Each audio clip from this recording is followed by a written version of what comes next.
আল্লাহু আকবার! শেরশাহ জিন্দাবাদ!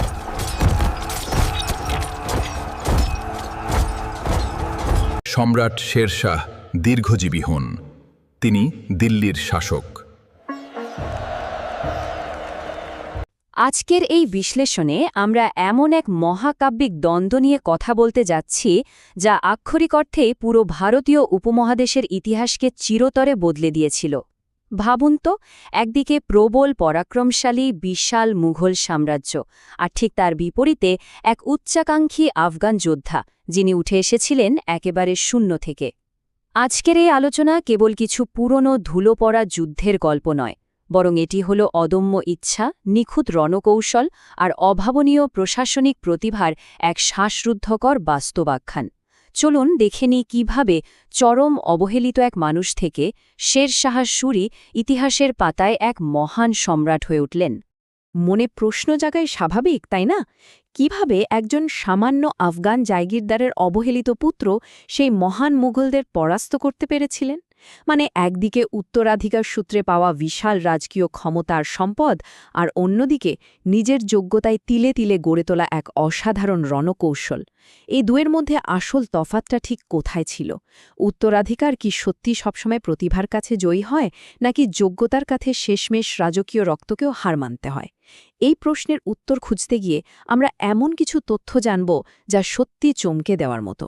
তো চলুন আর দেরি না করে গভীরে প্রবেশ করা যাক। পর্ব ১, মধ্যযুগের ইতিহাসের উন্মোচন। মূল কথায় যাওয়ার আগে একটা বিষয় পরিষ্কার করা দরকার। ১২০৭ থেকে ১৭৫৭ খ্রিস্টাব্দ পর্যন্ত এই সুদীর্ঘ সময়ের ইতিহাসবিদরা ঠিক কীভাবে এত নিখুঁতভাবে সংগ্রহ করেন? তারা মূলত ৫টি প্রধান জিনিসের ওপর নির্ভর করেন। প্রথমত, সেই আমলের সরকারি নথিপত্র বা বিবরণী। দ্বিতীয়ত, বিভিন্ন পর্যটকদের লেখা চমৎকার সব ভ্রমণ কাহিনী। আর বাকি তিনটি হল মাটির নিচ থেকে পাওয়া প্রত্নতাত্ত্বিক ধ্বংসাবশেষ, প্রাচীন মুদ্রা এবং বড় বড় ঐতিহাসিক শিলালিপি। এই জিনিসগুলো হল ইতিহাসের অকাট্য প্রমাণ, যা কখনোই মিথ্যে বলে না। দিল্লি সুলতানি বা মুঘল আমল, যাই বলি না কেন, এগুলোর সাহায্যেই আমরা সে সময়কার আসল চিত্রটা দেখতে পাই। এখানে দুটো ভারী চমৎকার শব্দ আছে যা আমাদের জেনে রাখা ভালো। প্রথমটি হল এপিগ্রাফি। সহজ কথায়, পাথর, স্তম্ভ বা মন্দিরের গায়ে খোদাই করা ওই প্রাচীন লিপিগুলো পড়ার যে বিজ্ঞান, সেটাই এপিগ্রাফি। আর দ্বিতীয়টি হল প্যালিওগ্রাফি, মানে প্রাচীন হস্তলিপি এবং রেকর্ডগুলো পড়ার পদ্ধতি। তখনকার রাজারা তো আর আজকের মতো সোশ্যাল মিডিয়ায় নিজেদের নির্দেশ জারি করতেন না, তাই না? তারা পাথর বা স্তম্ভের গায়ে নিজেদের প্রশাসনিক বা ধর্মীয় নির্দেশ খোদাই করে রাখতেন। আধুনিক যুগের পণ্ডিতরা ঠিক এই পদ্ধতিগুলো ব্যবহার করেই সে প্রাচীন রহস্যগুলোর পাঠোদ্ধার করেন। ব্যাপারটা অনেকটা একটা বিশাল পাজল মেলানোর মতো। আর হ্যাঁ, মুদ্রার কথা তো না বললেই নয়। প্রাচীন মুদ্রা মানে কিন্তু শুধু কেনাকাটার মাধ্যম ছিল না, এগুলো ইতিহাসের এক জ্যান্ত দলিল। একটা ছোট্ট মুদ্রা হাতে নিয়েই গবেষকরা বলে দিতে পারেন ওই রাজ্যের সঠিক তারিখ, সেখানকার অর্থনৈতিক অবস্থা, এমনকি তাদের সাংস্কৃতিক বিশ্বাসগুলো সম্পর্কেও। ওই যুগের রাজারা কতটা ধনী ছিলেন, কোন ধাতুর মুদ্রা তারা ব্যবহার করতেন, এসব কিছু মিলিয়েই অতীতের একটা সাম্রাজ্যের অর্থনৈতিক মানচিত্র চোখের সামনে ভেসে ওঠে। পর্ব ২, ক্ষমতার লড়াই, মুঘল আফগান দ্বন্দ্ব। সদ্য প্রতিষ্ঠিত মুঘল সাম্রাজ্য কিভাবে এক অস্তিত্ব সংকটের মুখে পড়েছিল, এবার আমরা সেই নাটকীয় অধ্যায়ে ঢুকছি। ইতিহাসের এই দুই প্রবল প্রতিদ্বন্দ্বীর পরিচয়টা সত্যি অবাক করার মতো। একদিকে রয়েছেন সম্রাট হুমায়ুন, পিতা বাবরের কাছ থেকে বিশাল এক সাম্রাজ্য তিনি উত্তরাধিকার সূত্রেই পেয়েছিলেন, রাজকীয় রক্ত তার শিরায় শিরায়। আর অন্যদিকে শেরশাহ সূরি, এক সামান্য আফগান জায়গিরদারের চরম অবহেলিত পুত্র। তিনি ছিলেন সম্পূর্ণ স্বনির্মিত এক রণনীতিকার, ঠিক যেন নেপোলিয়নের মতো একজন সাধারণ সৈনিক থেকে নিজের চেষ্টায়, সামরিক দক্ষতা আর তীক্ষ্ণ বুদ্ধির জোরে ক্ষমতার চূড়ায় উঠে আসা এক মানুষ। পর্ব ৩, চূড়ান্ত পরিণতি, চৌসা থেকে কনৌজ। এবার চলুন সরাসরি যুদ্ধক্ষেত্রে যাই। হুমায়ুন কিভাবে শেরশাহের পাতা ফাঁদে পা দিয়েছিলেন? সালটা ১৫৩৯ জুন মাস। চৌসা নামক জায়গায় শের খানের বাহিনীর কাছে সম্রাট হুমায়ুন চরমভাবে পরাজিত হলেন। অবস্থা এতই বেগতিক ছিল যে এক ভিস্তিওয়ালা বা জলবাহক তার মশকের সাহায্যে গঙ্গা নদী পার করে সম্রাট হুমায়ুনকে সে যাত্রায় প্রাণে বাঁচান। এই বিরাট বিজয়ের পরই কিন্তু শের খান প্রথম শাহ উপাধি নেন। এরপর 1539 থেকে 1540 সাল পর্যন্ত ১ বছর হুমায়ুন তার ভাইদের কোনো সাহায্য ছাড়াই নিজের ছন্নছাড়া বাহিনীকে আবার একত্র করার আপ্রাণ চেষ্টা করেন। কিন্তু শেষ রক্ষা হল না। মে 1540 সালে কনৌজ বা বিলগ্রামের যুদ্ধে আবারও মুখোমুখি হল দুই পক্ষ, আর এটাই ছিল মুঘলদের জন্য এক চূড়ান্ত আঘাত।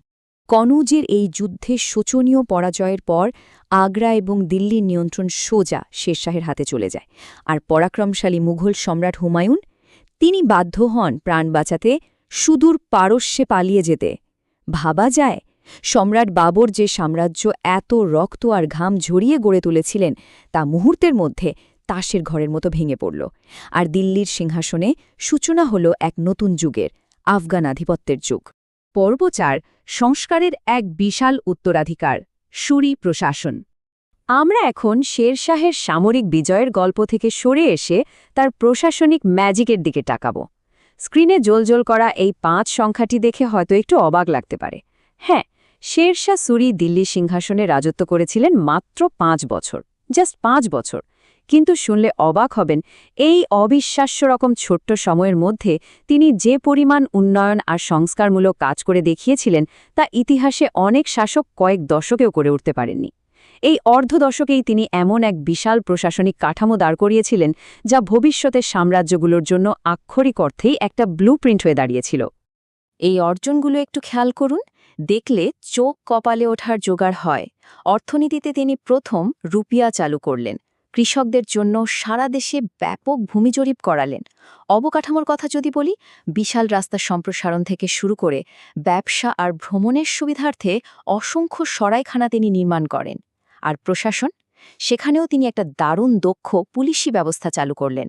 সবচেয়ে বড় কথা হল, মধ্যযুগের ওই চরম অস্থির সময়ে দাঁড়িয়েও তিনি ছিলেন ধর্মনিরপেক্ষ নীতির এক বড় সমর্থক। বিচারে হিন্দু মুসলিম কোনো ভেদাভেদ ছিল না তার কাছে। এই বহুমুখী গুণাবলী আসলে তাকে একজন সাধারণ শাসক থেকে এক মহান রাষ্ট্রনায়কের মর্যাদায় নিয়ে গিয়েছিল। ইতিহাস জানাটা কেন এত জরুরি জানেন?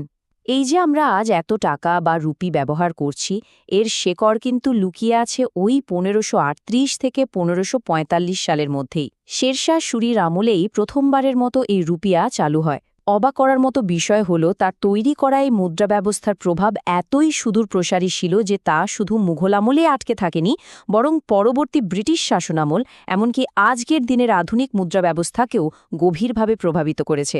এটা সত্যি বলতে এক প্রকার গেম চেঞ্জার ছিল। শেরশাহ আসলে কেমন শাসক ছিলেন তা বোঝাতে ঐতিহাসিক উইলিয়াম আরস্কিনের এই দারুণ উক্তিটা শোনা যাক।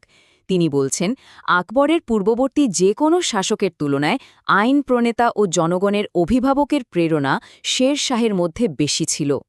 এর মানে কি দাঁড়ায়? মানে হল, শেরশাহ কেবল সাম্রাজ্য গিলে খাওয়ার চিন্তাই করতেন না, তিনি সত্যি সত্যি নিজেকে জনগণের একজন অভিভাবক মনে করতেন। প্রজাদের ভালো রাখাটাই ছিল তার মূল লক্ষ্য। এই মানসিকতাটাই তাকে সমসাময়িক অন্যান্য রাজাদের থেকে একেবারে আলাদা একটা উচ্চতায় বসিয়েছিল। আর এবার এই সাহসী মূল্যায়নটি দেখুন। বিখ্যাত ইতিহাসবিদ ড কে.আর. কানুনগো তো আরও এক ধাপ এগিয়ে একটি চরম চমকপ্রদ কথা বলেছেন। তার মতে, শেরশাহের সাংগঠনিক প্রতিভা এবং একটি জাতীয় রাষ্ট্র গঠনের ক্ষমতা স্বয়ং মুঘল সম্রাট আকবরের চেয়েও বেশি ছিল। ভাবা যায়, যাকে আমরা ইতিহাসের অন্যতম শ্রেষ্ঠ এবং পরাক্রমশালী সম্রাট হিসেবে জানি, সেই আকবরও কিন্তু পরবর্তীতে শেরশাহের রেখে যাওয়া এই ভূমি রাজস্ব নীতি আর প্রশাসনিক কাঠামোর উপর ভিত্তি করেই তার সুবিশাল সাম্রাজ্য সফলভাবে পরিচালনা করেছিলেন। তো সবশেষে একটা গভীর চিন্তার খোরাক দিয়ে আজকের এই বিশ্লেষণটি শেষ করব। ভেবে দেখুন তো, শেরশাহ সুরির রাজত্বকাল যদি মাত্র ৫ বছরের শেষ না হয়ে কয়েক দশক ধরে চলত, তাহলে আজ ভারতীয় উপমহাদেশের ইতিহাস কতটা অন্যরকম হতো। হয়তো মুঘল সাম্রাজ্য আর কখনোই ভারতবর্ষে ফিরে আসতে পারত না। হয়তো আমাদের প্রশাসনিক এবং অর্থনৈতিক কাঠামো আরও কয়েকশো বছর আগেই এক অভাবনীয় শিখরে পৌঁছে যেত। সাম্রাজ্যগুলোর স্থায়িত্ব যে কতটা ভঙ্গুর হতে পারে, আর ক্ষণস্থায়ী হলেও একজন যোগ্য নেতার কাজ যে শতাব্দীর পর শতাব্দী ধরে টিকে থাকতে পারে, শেরশাহ সুরি তারই এক জ্বলন্ত প্রমাণ। আশা করি ইতিহাসের এই অজানা অধ্যায়টি আমাদের সবাইকে নতুন করে ভাবতে শেখাবে। আজ তবে এখানেই শেষ করছি।